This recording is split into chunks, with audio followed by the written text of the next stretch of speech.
नाज़रीन, इस वक्त सोशल मीडिया के ऊपर इंजीनियर मोहम्मद अली मिर्ज़ा और सैयद ज़ीशान की पॉडकास्ट इस वक्त बहुत ज़्यादा हाईलाइट हो रही है। लोग इसको डिस्कस कर रहे हैं और उसमें एक सबसे अहम क्वेश्चन और सबसे अहम डिस्कशन जो इस वक्त लोग सोशल मीडिया के ऊपर उठा रहे हैं वो ये है कि इंजीनियर मोहम्मद अली मिर्ज़ा की कॉल रिकॉर्डिंग की गई सैयद ज़ीशान की जानिब से, जब सैयद ज़ीशान और इंजीनियर मोहम्मद अली मिर्ज़ा की पॉडकास्ट को स्केड्यूल किया जा रहा था, कॉल पे उनकी गुफ्तगू हुई। वो कॉल रिकॉर्डिंग उनकी की गई इंजीनियर मोहम्मद अली मिर्ज़ा की सैयद ज़ीशान की जानिब से। अब लोग ये सवाल पूछ रहे हैं, जो मिर्ज़ा इंजीनियर मोहम्मद अली मिर्ज़ा ने भी अपनी उस पॉडकास्ट में ज़िक्र किया कि आपने ये गैर इखलाकी हरकत की, आप किसी की भी कॉल रिकॉर्डिंग उसकी इजाज़त के बगैर रिकॉर्ड करें। अब ये कानून में कैसा है किसी की कॉल रिकॉर्डिंग करना, इखलाकियात इसको कैसे देखती हैं, ये तमाम तर चीज़ें आपको हम बताएँगे।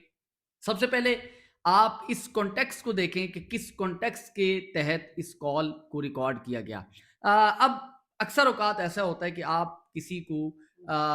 एज़ा पहुँचाने के लिए, किसी को बदनाम करने के लिए, किसी को तकलीफ़ पहुँचाने के लिए उसकी कॉल रिकॉर्डिंग करते हैं और फिर उसको सोशल मीडिया पे डालते हैं या उसका फिर नाजायज़ फ़ायदा उठाते हैं, जो कि एक कानूनी जुर्म है और इखलाकी तौर पर भी ये गैर इखलाकी है। लेकिन उसी कॉल रिकॉर्डिंग को अगर आप इस नज़रिए से रिकॉर्ड करते हैं कि इसको सबूत के तौर पे आप इस्तेमाल करेंगे, या सामने वाला शख्स जिससे आपकी कॉल पे गुफ्तगू हो रही है, बात हो रही है, वो अपने मौक़िफ़ से पीछे हट जाएगा या वो झूठ बोलता है, वो फ्रॉड करता है और उस नतीजे में आप वो कॉल रिकॉर्डिंग कर रहे हैं, तो उस वजह से आपकी जो कॉल होगी वो लीगली भी तसव्वुर होगी और इखलाकी तौर पर भी वो ठीक होगी।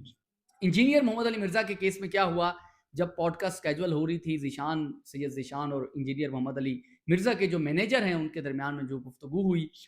उस गुफ्तगू को सैयद ज़ीशान ने इस पर्पज़ के लिए रिकॉर्ड किया कि क्योंकि जब बाद में उसके ऊपर ये इंजीनियर मोहम्मद अली मिर्ज़ा से सवाल किया गया और उस पर ये इल्ज़ाम आयद किया गया कि आपके एक मैनेजर ने उन्हें क्वेश्चन फीड कराने की कोशिश की, तो उन्होंने एक सबूत के तौर पे वो कॉल रिकॉर्डिंग की कि बाद में इस चीज़ को डिनायल ना किया जा सके, उसको झुटलाया ना जा सके। इस मकसद के लिए सैयद ज़ीशान ने वो कॉल रिकॉर्डिंग की और फिर इंजीनियर मोहम्मद अली मिर्ज़ा के सामने वो रखी। अगर सैयद ज़ीशान बगैर सबूतों के, बगैर गवाह के, बगैर किसी ठोस एविडेंस के वो गुफ्तगू करेगा या किसी के ऊपर इल्ज़ाम लगाएगा, तो जो दूसरी पार्टी होगी, जैसा कि इंजीनियर मोहम्मद अली मिर्ज़ा है, वो उस सैयद ज़ीशान के ऊपर या इसी तरह के किसी दूसरे शख्स के ऊपर, या कोई भी शख्स किसी को बगैर सबूत के, बगैर एविडेंस के उसके ऊपर इल्ज़ाम लगाता है, तो उसके ऊपर वो पहली पार्टी जिसके ऊपर ये इल्ज़ाम लगाया जा रहा है, वो उसके खिलाफ डिफेमेशन कर सकती है। वो पीका एक्ट के तहत उसके खिलाफ कानूनी कार्रवाई कर सकती है। लेकिन अगर उसके पास सबूत होगा, एविडेंस होगा और एविडेंस के तहत वो बात करेगा, वो इल्ज़ाम लगाएगा, तो वो इल्ज़ाम जो उसके पास एविडेंस होगा उसकी बुनियाद पर लगाएगा। वो सामने जिसके ऊपर इल्ज़ाम लगाया जा रहा है, वो उसके ऊपर डिफेमेशन नहीं कर सकता, उसके ऊपर पीका एक्ट की कार्रवाई नहीं हो सकती, क्योंकि उसके पास सबूत मौजूद थे और उन सबूतों की बुनियाद पे उसने वो इल्ज़ाम लगाया। तो ये सैयद ज़ीशान और इंजीनियर मोहम्मद अली मिर्ज़ा की जो पॉडकास्ट है,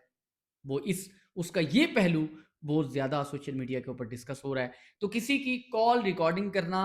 इस नीयत से कि इसको एविडेंस के तौर पे इस्तेमाल किया जाएगा, तो वो ना तो गैर इखलाकी है और ना ही गैर कानूनी है। उसको आप एविडेंस के तौर के ऊपर यूज़ कर सकते हैं।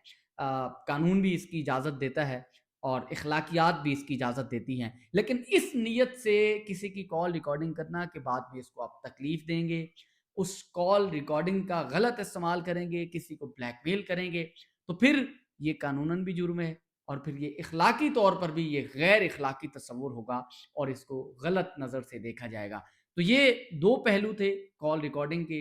इस हवाले से, इस कॉल रिकॉर्डिंग के हवाले से आप क्या समझते हैं? आपकी क्या राय है? हमारे कमेंट्स बॉक्स के अंदर आप लाज़मी अपनी कीमती राय का इज़हार करें। और इस पॉडकास्ट के हवाले से जो सैयद ज़ीशान ने इंजीनियर मोहम्मद अली मिर्ज़ा के साथ की,